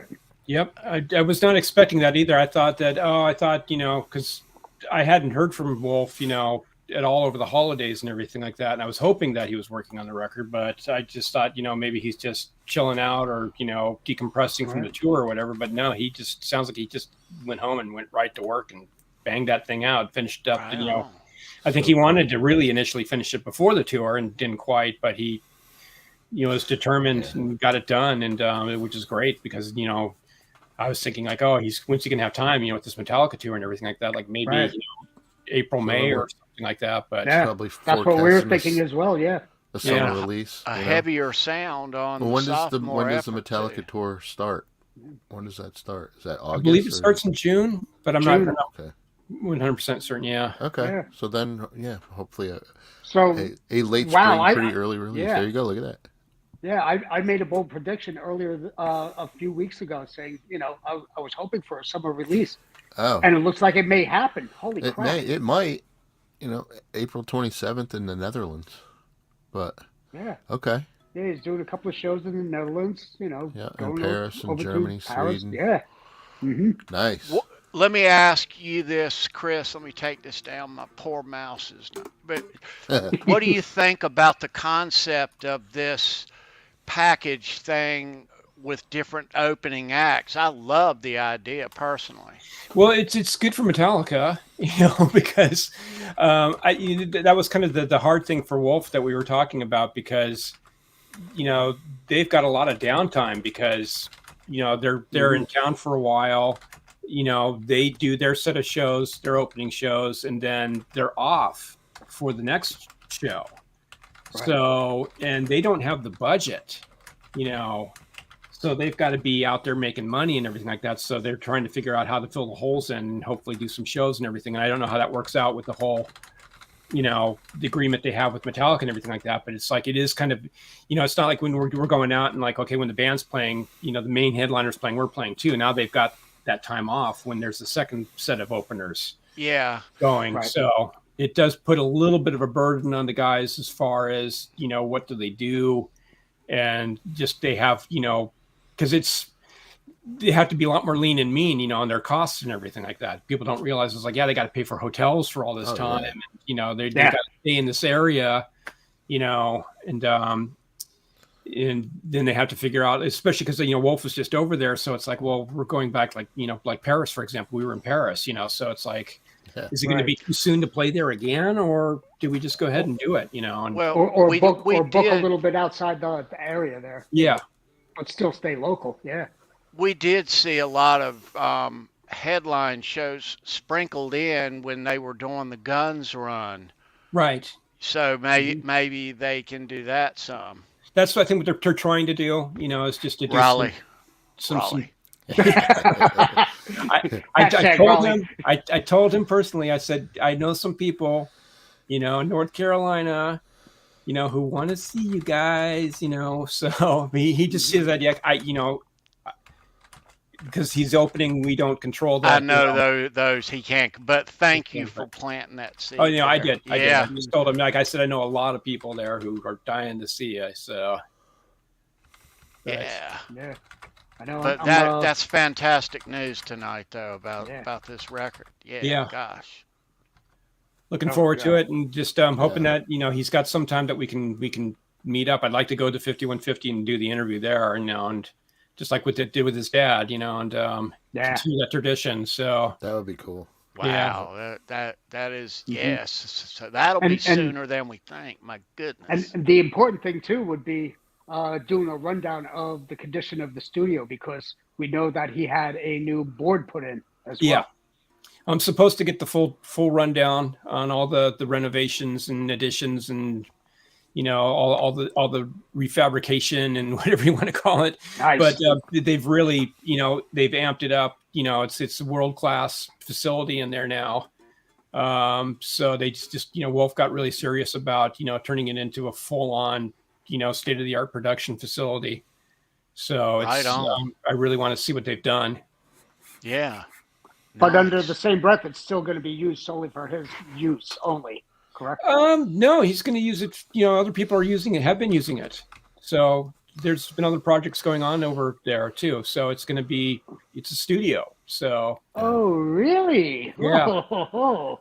Yeah. Please do tell. Come on. I can't tell too much right now, but I know that there has been some activity going on over there. So. All right. Yeah. Because a lot of us Ed heads already know the old adage of how it was built. And once it got revealed on that it's a studio, it was also revealed by the LA building department that it could only be used privately. Yeah, so but have there been that anything? Stuff has changed now. That's kind of the recording industry is kind of not what it used to be. So it's kind of those laws are no longer really viable. If they're viable, they're not really enforced. Okay. So, and the thing is, they're not making any noise and bothering people. So, and the house is private enough that people can come and go all hours of the night and not disturb the neighbors or anything. And Ed was smart enough to buy off all the surrounding properties too. Yeah. Because Lindsay Wagner used to live right next to him, and she complained to him a lot, and she ended up moving, and he bought the property. Exactly. Yeah. So yeah, so it's good. Good. Yeah. That's really cool that other artists get to experience that. Oh yeah. That is freaking awesome. Oh Yeah. man. Yeah, but that new record though, that is exciting. My goodness. Yeah, and a heavier sound too.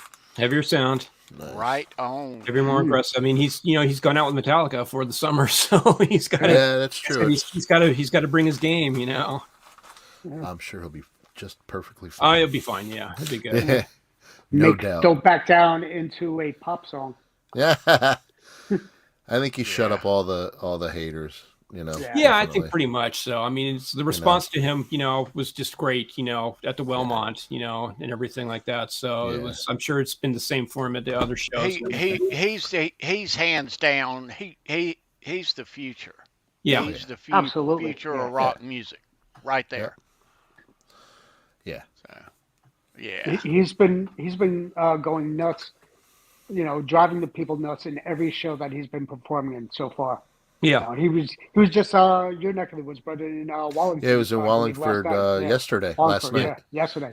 A buddy of mine went with his kids, who are in their 20s. But I just saw some pictures on Facebook. He was right up there. Said freaking amazing show. Yeah. So I was like jealous. The whole band is bringing it full bore. Yeah. Yeah, that's the thing. Is the whole band is just I had kind of forgotten that it's 3 guitars up there. When he came out.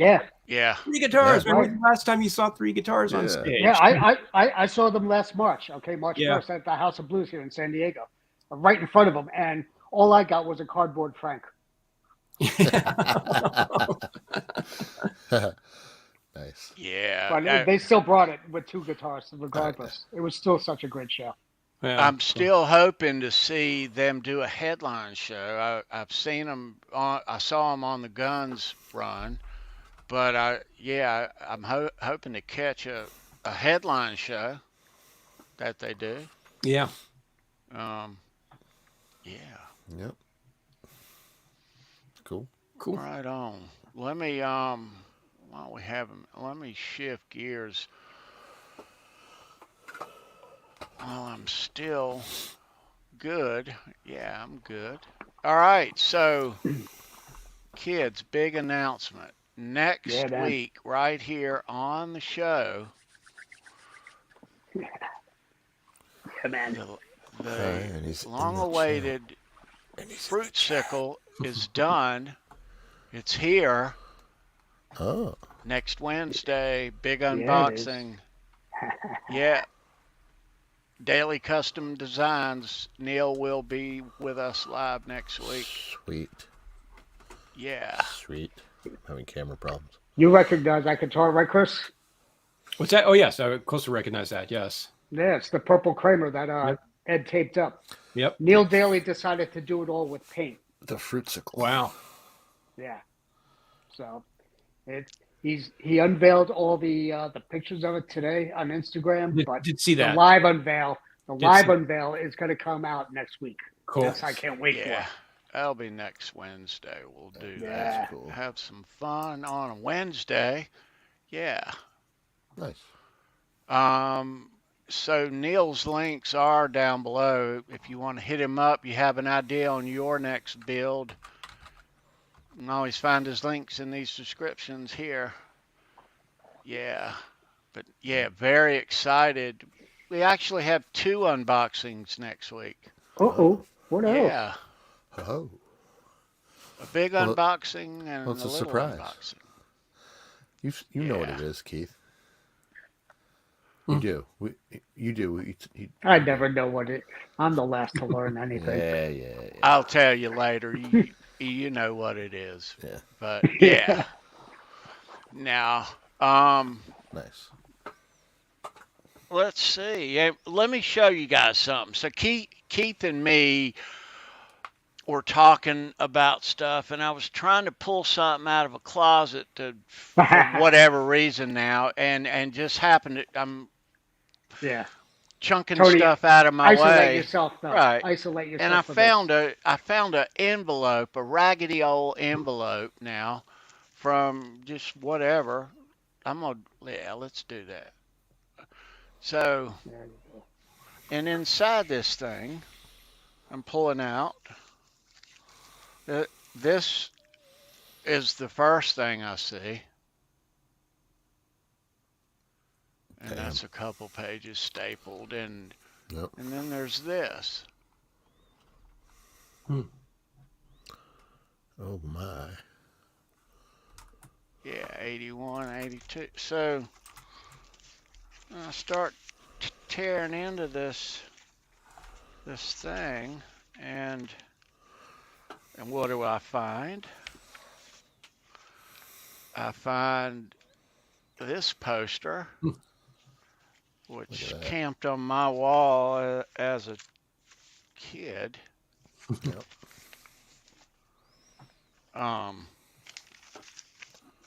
Let's see what else was in here. But wait, there's more. Yeah. And then there was... And that Van Halen 2 poster was the first one that I ever saw out there in the market growing up as a kid. And that thing got destroyed on my wall. There was this that I pulled out. Yeah. And who didn't have that if they went to the tour? I had that. And of course, this opens up into a big poster on the other side. Yeah. Yeah, man. And then on the other side, you have, and you can see what kind of shape this is in, and this was on my wall in 1984. Mm-hmm. Anybody who went to the show got that. They made sure to get that. You can see the corners. Yep. Mm-hmm. Tacks. Yep. Yeah. Those tack holes. But there was some more stuff in here. Leave that down there for now. Mm-hmm. So, and then I pull out this. Yeah. Yeah, man. And pages are coming out a little bit, but they're all there. First generation tablature and music. And then what else do I pull out some loose stuff because I know stuff's falling apart. Oh, cool. And I think all this had come out of the Van Halen 1980. Yeah, that was the 80 tour. Yep. Yeah, where it had all the pictures from 79. Yeah. But so then lastly, in this pouch, there was this poster. And this came right out of the vinyl of Women and Children First.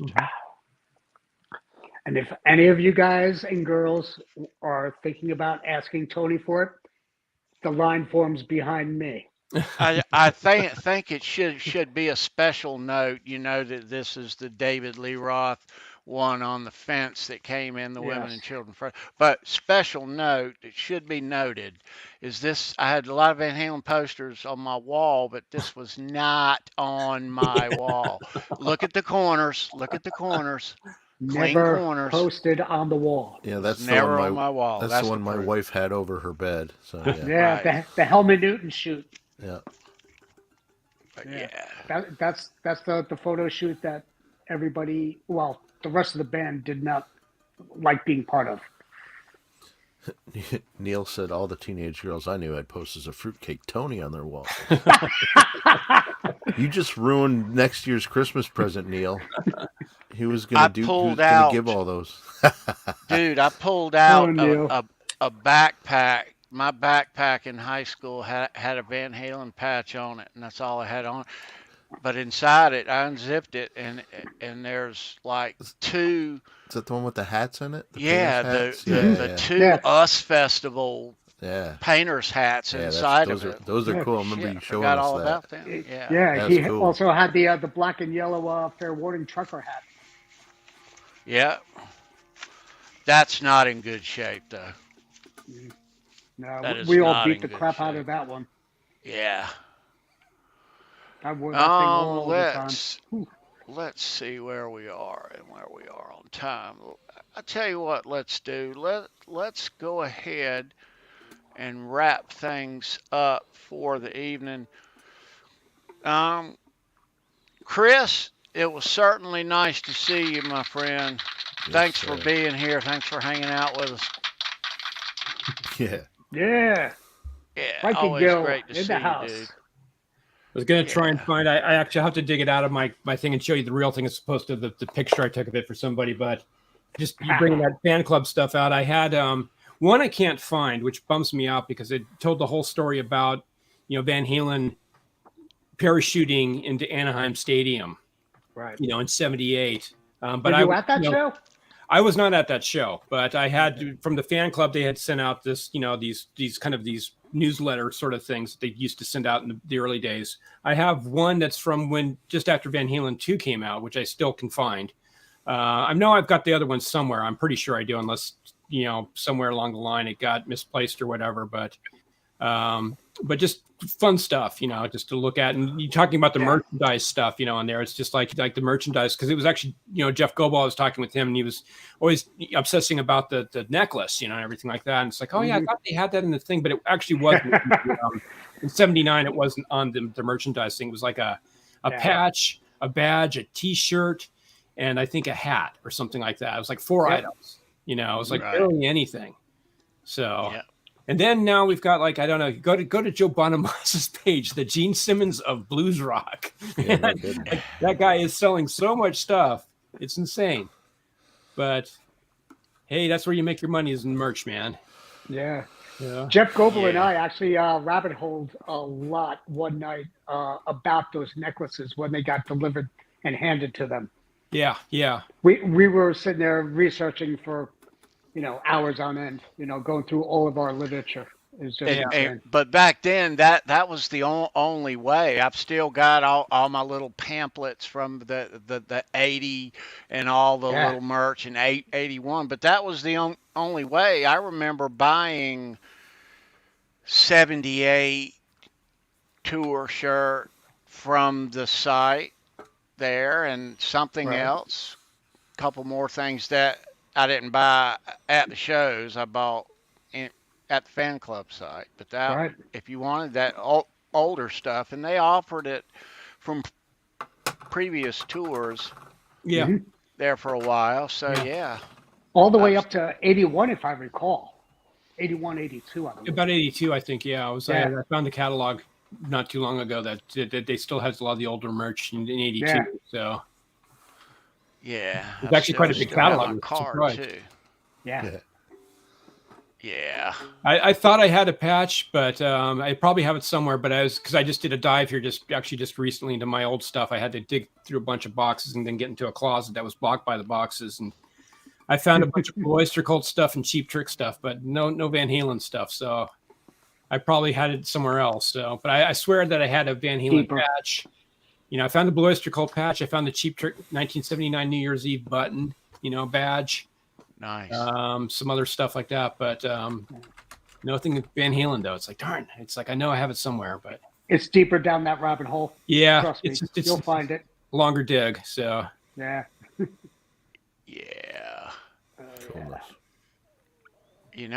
I thought I had something loaded in here, but I'm gonna put. Oh, I do. I do. I was going to give them a heads up for this Saturday. So we do a guitar pick memorabilia show Saturday night. Show me your pick right here. We do it. And this week we're going country with Jason Aldean. A lot to talk about with him. Me and Jason go back a little bit. Met him a long time ago when he first hit the scene. First tour. Yeah, I got some cool memorabilia from that night and other along the way. A cool show lined up for you guys Saturday. So come hang out, 9 p.m. Eastern. Yeah, and a lot of guitar picks. Jason Aldean. This ain't your average country band either. Jason Aldean brings it. He brings rock. a great show. Yeah. Yeah. He's got a hell of a band. Yeah, they do. But yeah, so we're gonna bail. Thanks for being here. Thank you everybody for the well wishes. Yeah. It was certainly nice to see all you guys, but things are going well with the procedure. Number 2, so rehabbing out the details in just days and weeks. So yeah. Cool. Pretty soon we'll replace Thank you, Eddie's head everyone. with Tony's head, and he'll be doing these. Yeah. So yeah, looking forward to getting out there, going to more shows, going to see Mean Street April the 8th in Greensboro. Cool. Yeah, man. Yeah, and that'll be here soon. But yeah, join us next week. We're gonna unbox the Fruit Sickle live right here with Neil. Yep. Yeah. Can't wait. Super excited. Chris, hang out afterwards. Well, I will. I'm not going to bail this time, so. All right. All right, kids. Chris Gill, Keith Campbell, Brendan B. Squared. We're out of here. Thanks for watching. We'll see you next week. Peace. Love you guys. All roads. Have a great one. Leave a thumbs up. Thank you. We gone. Cool. Yeah.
Thank you. See you next week.